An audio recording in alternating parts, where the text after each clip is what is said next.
अस्सलाम वालेकुम दोस्तों। आज हम बात करने वाले हैं एक बड़े ही कॉमन टॉपिक पे, एक बड़े ही आम टॉपिक पे, और वो है एलर्जी। एलर्जी जो है ये हमारे यहाँ इस पे बहुत ज़्यादा बात की जाती है कि अक्सर लोग कहते हैं जी मुझे एलर्जी हो गई है, और अक्सर हम देखते हैं कि उनके अंदर एलर्जी नहीं होती बल्कि और स्किन की और बीमारियाँ होती हैं, जैसे स्केबीज होती है या और स्किन की बीमारियाँ होती हैं। तो आज मैं आपको 10 ऐसी चीज़ें बताऊंगा कि जिनसे हमें रूटीन में एलर्जी हो सकती है। तो सबसे पहले हमें ये जानना ज़रूरी है कि एलर्जी का मतलब क्या है। एलर्जी जो है इसका मतलब ये है कि कोई भी ऐसी चीज़ जो आपके जिस्म के अंदर दाखिल हो, चाहे वो सांस के ज़रिए दाखिल हो, वो नाक के ज़रिए हमारी हवा के ज़रिए अंदर जाए, वो हमारे गले के ज़रिए अंदर जाए, वो हमारी खुराक की नाली के ज़रिए अंदर जाए, या वो हमारी जिल्द के ऊपर आके टच हो, कोई भी ऐसी चीज़ कि जो हमारे जिस्म के साथ जिसका टच हो, हमारे जिस्म के साथ वो आके मिले, हमारे जिस्म में दाखिल हो और हमारा जिस्म उसको कबूल ना करे और आगे से रिएक्शन दे। रिएक्शन जो है वो किस तरह देता है हमारा जिस्म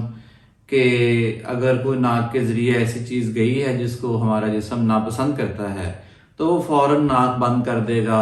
या आपको छिंकियाँ आना शुरू हो जाएंगी। सांस के ज़रिए, गले के ज़रिए अगर कोई चीज़ ऐसी अंदर गई है कि जिसको हमारा जिस्म नापसंद करता है तो सांस में दुश्वारी फौरी तौर पर शुरू हो जाएगी और खांसी आना शुरू हो जाएगी, और सीने में से ऐसी आवाज़ें आएंगी कि जैसे आपकी छाती रुक जाती है, सांस बंद हो जाता है, ऐसी आवाज़ें आना शुरू हो जाएंगी।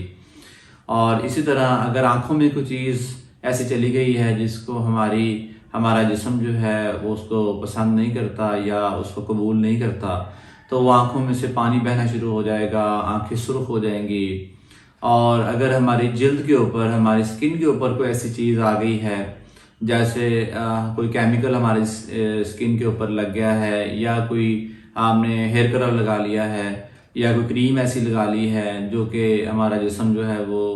उसको खूब कबूल नहीं करता और उसके खिलाफ रिएक्शन देता है, तो वो फौरी तौर पर स्किन के ऊपर खारिश होना शुरू हो जाएगी, स्किन रेड हो जाएगी। और ये इसकी हमारी एलर्जी की अलामात आमतौर पर हमें नज़र आती हैं। तो ये तो हो गई कि एलर्जी क्या है। तो अब हम बात करेंगे कि 10 कौन से ऐसी चीज़ें हैं कि जिनसे एलर्जी हो सकती होती है। तो इन 10 अज़्ज़ा में जो नंबर 1 है वो है पोलन। पोलन क्या होता है कि जब पौधे या दरख्त या फूल, ये जितने भी पौधे, दरख्त या फूल होते हैं, ये जब मौसम बहार आता है, ख़ास तौर पर मौसम बहार और मौसम गर्मा में, तो इनकी नई जो है वो शाखें निकलती हैं, नए फूल निकलते हैं। तो उन फूलों और शाखों में से एक ख़ास किस्म के दाने, जिनको हम पोलन कहते हैं, वो निकल के हवा के अंदर भरपूर मिकदार में मौजूद होते हैं। वो जो दाने हैं वो हवा के ज़रिए फिर हमारे सांस के अंदर जाते हैं, हमारे सांस के लिए फेफड़ों में जाते हैं, नाक में जाते हैं, और वो हमारे अंदर फिर ये मुख्तलिफ किस्म की सांस की बीमारियां और सांस की एलर्जी पैदा करते हैं। तो ये नंबर 1 जो है वो वजह है एलर्जी की। इसीलिए हम देखते हैं कि जितने भी ये दमे के मरीज़ और एलर्जी के मरीज़ होते हैं, ये आमतौर पर इस मौसम में एक दफ़ा इनकी तबीयत ज़रूर ख़राब होती है। नंबर 2 है मट्टी यानी गर्द। ये भी आप नोट करें कि जिन लोगों को डस्ट से, मट्टी से, गर्दो गुबार से मसला होता है, अगर आंधी वगैरह आ जाए, मौसम इस तरह का हो जाए कि मट्टी उड़ रही हो, तो उन लोगों के अंदर फौरी तौर पर हमने देखा है कि उनकी सांस की बीमारी और एलर्जी जो है, नाक के ज़रिए पानी बहना या बंद हो जाना, आँखों में खारिश और आँखों से पानी बहना, ये फौरी तौर पर शुरू हो जाता है। तो डस्ट यानी गर्दो गुबार जो है ये दूसरे नंबर पे है एलर्जी काज करने में, एलर्जी पैदा करने में। नंबर 3 है एनिमल्स की कुछ अज्जा, यानी जितने भी जानवर वगैरह होते हैं हमारे इर्द गिर्द, अब हमारे यहाँ बहुत ज़्यादा रिवाज है जानवरों को घर में रखने का, पेट्स रखने का, या कुछ ज़रूरियात के नज़रिए से हमने जानवर रखे होते हैं, जैसे गाय भैंसे वगैरह हैं, या लोगों ने बाकी पालतू परिंदे वगैरह रखे होते हैं। तो जितने भी जानवर हैं इनकी जो फुजले होते हैं या इनके जो पर वगैरह होते हैं, इनकी स्किन का कुछ हिस्सा अगर आपकी स्किन के साथ जुड़ जाता है या टच कर जाता है, या जो है आपको लगे कि उनका जिस्म का कोई भी हिस्सा, आप ज़ाहिर है जानवर जो रखते हैं वो उनके साथ प्यार करते हैं, उनको टच करते हैं, तो वो उनसे भी आपको उस जानवर के किसी भी जिस्म के हिस्से से आपको एलर्जी हो सकती होती है। तो अगर आपने ऐसा कोई जानवर रखा है और आपको लगता है कि जो है मुझे भी इस तरह के अलामात हैं, तो अपने करीबी डॉक्टर के पास ज़रूर जाएं, उससे बात करें। मुमकिन है कि आपको उस जो आपने पालतू जानवर रखा है उसकी वजह से आपको एलर्जी का मसला हो रहा हो। चौथे नंबर पे है फूड, यानी खुराक। खुराक के हवाले से हमारे यहाँ जो है वो बहुत कम इंफॉर्मेशन है। लोग समझते हैं कि शायद खुराक से कभी एलर्जी नहीं होती, हालांकि फूड एलर्जी एक मेजर चीज़ है, एक मेजर डिजीज़ है। बहुत ज़्यादा लोग मैंने खुद देखे हुए हैं कि जिनको फूड एलर्जी होती है। फूड एलर्जी जो है यानी खुराक से एलर्जी किसी भी खुराक के जुज़ से हो सकती है, किसी किस्म की खुराक से भी हो सकती है, लेकिन ज़्यादातर जो हमने देखी है वो ड्राई फ्रूट्स जिस तरह नट्स वगैरह होते हैं उनसे होती है, अंडे से होती है और दूध से होती है। ये ज़्यादा हमने देखा है कि इन चीज़ों से लोगों को एलर्जी होती है, लेकिन बहरहाल खुराक के किसी भी किस्म के जुज़ से, किसी भी किस्म की खुराक से एलर्जी हो सकती होती है। नंबर 5 पे है इंसेक्ट्स, यानी कि हशरात। हशरात जो हैं जैसे कीड़े मकोड़े हैं, कॉकरोच है, इस तरह की जो चीज़ें हैं, या बिड़ है, तो ये जब हमें काटते हैं इनका जो डंग होता है, इनका जो स्टिंग होता है, वो भी फौरी तौर पर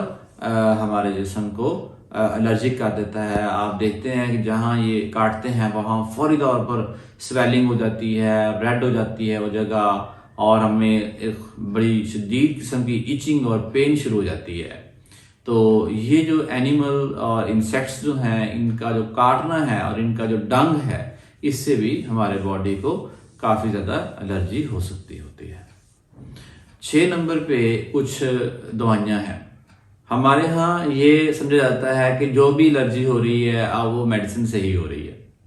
इसलिए मेरे जहन में ये ख्याल आया कि क्यों ना हम उन तमाम चीज़ों को डिस्कस करें कि जिनसे एलर्जी हो सकती होती है, ताकि लोग मेडिसिन के अलावा भी सोचें कि ज़रूरी नहीं है कि आपको जो भी एलर्जी हो रही है, मरीज़ दवाई खाना शुरू करता है तो वो सोचता है कि अब मुझे जो भी हो रहा है, मुझे खारिश हो रही है, मुझे कुछ भी किसी किस्म की भी एलर्जी हो रही है, तो वो मुझे अब मेडिसिन से ही हो रही है। तो इस चीज़ को नलीफाई करने के लिए, इस चीज़ को ख़त्म करने के लिए आज की वीडियो में जो है ना बना रहा हूँ कि आप लोगों को पता हो कि मेडिसिन के अलावा भी 9 और चीज़ें भी हैं मेडिसिन के अलावा जो कि एलर्जी कर सकती हैं। मेडिसिन 6 नंबर पे हम बात कर रहे हैं, तो 6 नंबर पे कुछ मेडिसिन ऐसी हैं कि जिनसे एलर्जी हो सकती है। ज़्यादातर जो एलर्जी होती है वो आमतौर पर एंटीबायोटिक्स, यानी जो हम जरासीम कुछ अद्वियात इस्तेमाल करते हैं उससे होती है। एस्पिरिन से बहुत एलर्जी का चांस होता है, और ब्रूफन वगैरह से एलर्जी का चांस होता है। वैसे किसी भी मेडिसिन से एलर्जी हो सकती है। नंबर 7, एक केमिकल होता है जिसको हम कहते हैं लेटेक्स। लेटेक्स जो है वो बहुत सारी चीज़ों में इस्तेमाल होता है, लेकिन हमारे यहाँ जो कॉमन चीज़ें हैं वो ग्लव्स वगैरह और ग्लव्स की तरह की और जो चीज़ें जो हम ज़रूरत के तहत इस्तेमाल करते हैं, तो उसके अंदर लेटेक्स केमिकल जो है उसकी एक तय होती है जो अक्सर हमारे हाथों को वाइट कर देती है अगर हम ग्लव्स वगैरह पहने तो वो जो लेटेक्स है उसकी एलर्जी भी देखी गई है कि कुछ लोग उससे भी एलर्जिक होते हैं। वो अगर ग्लव्स पहन लें या लेटेक्स वाली कोई भी चीज़ पहन लें तो उनको फौरी तौर पर वो खारिश शुरू हो जाती है, और इचिंग और रेडनेस और ये सारा जो एलर्जी के साइंस हैं वो सारे ज़ाहिर हो जाते हैं। नंबर 8 पे फंगस जो है यानी उल्ली जो है, ये बहुत सारी शक्लों में, ये आपकी सांस के जरिए इसके ज़रात अंदर भी जा सकते हैं और वो एलर्जी कर सकते हैं। ये अगर आपको स्किन पे लग गई है तो उससे आपको एलर्जी हो सकती है, आंखों में चली गई है तो उससे एलर्जी हो सकती है। तो कुछ लोगों को फंगल एलर्जी भी होती है। नंबर 9 पे कुछ हमारे घरेलू केमिकल्स होते हैं, जैसे हम घर में डिटर्जेंट वगैरह इस्तेमाल कर रहे हैं या बाथरूम क्लीनर इस्तेमाल कर रहे हैं या तो तेज़ाब इस्तेमाल कर रहे हैं, या हमने कुछ हमारे यहाँ कुछ देसी टोटके भी इस्तेमाल होते हैं, चीज़ों को मिक्स करके कुछ केमिकल्स बनाए जाते हैं, साबुन वगैरह घर में हम बना लेते हैं। तो ये जो घरेलू जो केमिकल्स हैं, हाउस होल्ड केमिकल्स, जो अक्सर हम हमारी जो औरतें हैं इस्तेमाल करती हैं, तो उससे भी आपको एलर्जी हो सकती है। मैंने कुछ पेशेंट देखे हैं जिनके हाथों पे स्किन जो है वो उतर रही होती है, रेड हो जाते हैं हाथ, वो बताती हैं, फीमेल्स औरतें बताती हैं कि जी जब हम ये काम करती हैं तो उसके बाद जो है ना वो हमारे हाथ ख़राब हो जाते हैं, हमें फ़ौरन धोना पड़ते हैं। तो ये भी एक एलर्जी का साइन है, इन चीज़ों से भी आपको एलर्जी हो सकती है। नंबर 10 जो कि सबसे अहम है मेरे ख्याल में, जो है ना जिसके बारे में इंफॉर्मेशन होना बहुत ज़्यादा ज़रूरी है, वो है कॉस्मेटिक्स का इस्तेमाल।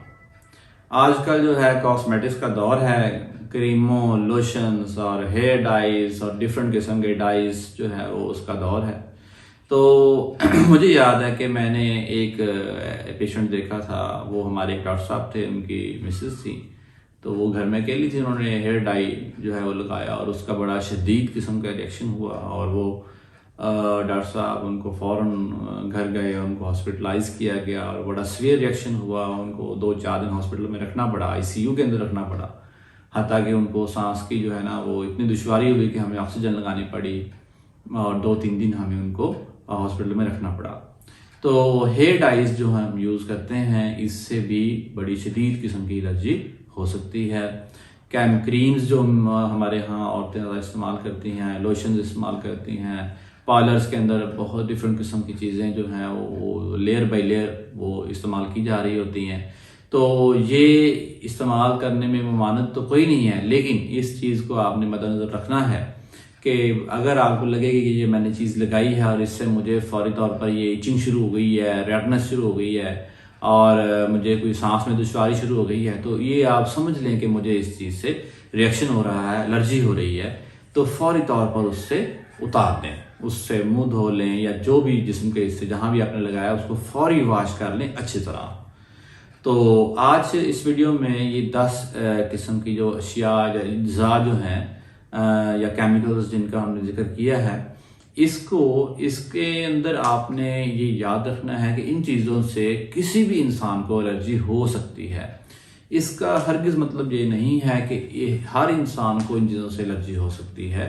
हो सकता है कि मैं ये सब चीज़ें इस्तेमाल कर रहा हूँ और मुझे इससे कोई मसला ना हो, लेकिन ऐन मुमकिन है कि कोई दूसरा भाई जो है वो इनमें से कोई चीज़ इस्तेमाल करे और उसको फौरी उसका बॉडी जो है वो रिएक्शन दे, एलर्जी दे। तो आपने ये इन 10 चीज़ों को ध्यान में रखना है और अगर कभी आपको एलर्जी का सामना हो तो आपने फ़ौरन नोट करना है कि ये मुझे किस चीज़ से हुई है और फ़ौरन अपने करीबी डॉक्टर से मुआयना करवाना है, उससे रब्ता करना है।